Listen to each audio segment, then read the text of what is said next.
जो भी आपका मत बनेगा वो फैक्ट्स के आधार पर होगा, प्रोपोगंडा या परसेप्शन के आधार पर नहीं होगा। और आपका मत कुछ भी बने, देश के हित में तो सक्रिय होना ही है। अपना देश क्या है इसकी एक स्पष्ट कल्पना सबकी होनी चाहिए।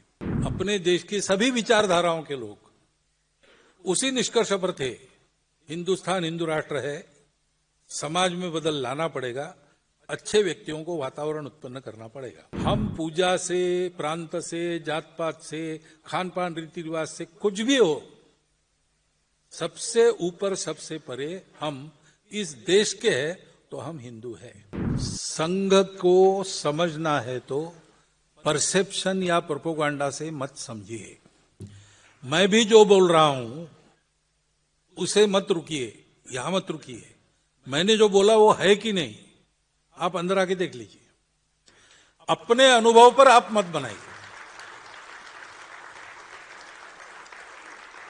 अपने अनुभव के आधार पर आप ये भी तय करते कि अब संघ का मैं विरोध करूंगा तो हमारे लिए ठीक है, क्योंकि आप अनुभव के आधार पर बोलेंगे तो हो सकता है हमको कोई सुधार की बात मिल जाएगी, हम अपने आप को सुधार लेंगे।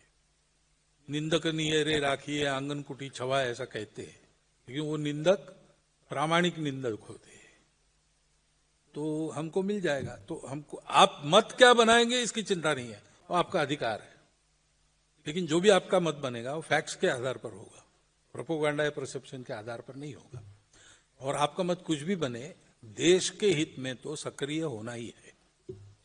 और देश के हित में सक्रिय होना है तो अपना देश क्या है इसकी एक स्पष्ट कल्पना सबकी होनी चाहिए। आप किसी भी प्रकार से, किसी मत से बायस न होकर हम क्या है इसका ठीक से विचार करेंगे तो आप उसी निष्कर्ष पर पहुंचेंगे जिस निष्कर्ष पर संघ पहुंचा है। 1940 तक अपने देश की सभी विचारधाराओं के लोग उसी निष्कर्ष पर थे, हिंदुस्तान हिंदू राष्ट्र है, समाज में बदल लाना पड़ेगा, अच्छे व्यक्तियों को वातावरण उत्पन्न करना पड़ेगा। तीनों बातें। श्री रजनी पामे दत्ता भारतीय कम्युनिस्ट पार्टी के फाउंडर में एक थे। 1932 में उन्होंने एक पुस्तक लिखी। अंग्रेजों को उसमें उन्होंने कहा कि आप क्या समझते हैं, आपके आने से भारतवर्ष में कोई प्रगति हुई? आपकी वो डेमोक्रेसी वगैरह ये सारी बातें, अरे आप नहीं आते तो भी हमारे वेदों के आधार पर ये सब हम कर लेते। उस पुस्तक का रिप्रिंट 70 के दशक में हुआ, अभी भी है वो पुस्तक, इसको बदला नहीं गया, वो अभी भी है उसमें। द्वितीय महायुद्ध के समय जो विश्व के संबंधों में परिवर्तन आ गया, उसके चलते भारत के लोगों के राजनीतिक स्वार्थों में भी परिवर्तन आया और तब से ये भ्रम शुरू हुआ, हम क्या है।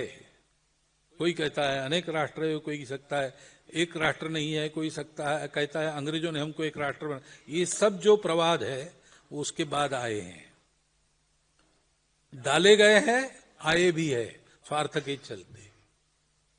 लेकिन इन सब बातों को छोड़ देते हैं और शुद्ध विचार करते कि हम कौन है, क्या है, तो एक ही निष्कर्ष पर आप पहुंचेंगे। ये हिंदू देश है, हिंदू इसकी परंपरा है, हिंदू इसका स्वभाव है।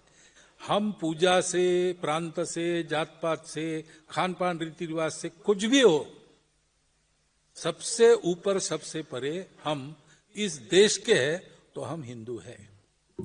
जो हिंदू कहते हैं उनको अच्छे पक्के सच्चे हिंदू बनना है, और जो नहीं कहते हैं उनका अपने स्वार्थ या विस्मरण से मुक्त होकर उस ओर बढ़ना है। ये किए बिना इस देश को दूसरा चारा नहीं है। और इसलिए ये स्पष्ट कल्पना मन में रखकर आप लोग सक्रिय हो जाइए, क्योंकि दुनिया को भारत की जरूरत है, भारत को इन बातों की जरूरत है। हम भारत के लिए काम करेंगे, भारत बड़ा बनेगा, विश्व को नई सुख शांति युक्त उत्तम दुनिया बनाएगा। आने वाले 30 वर्षों में ये हो सकता है अगर आज से हम सक्रिय हो गए तो। और इसलिए कृपया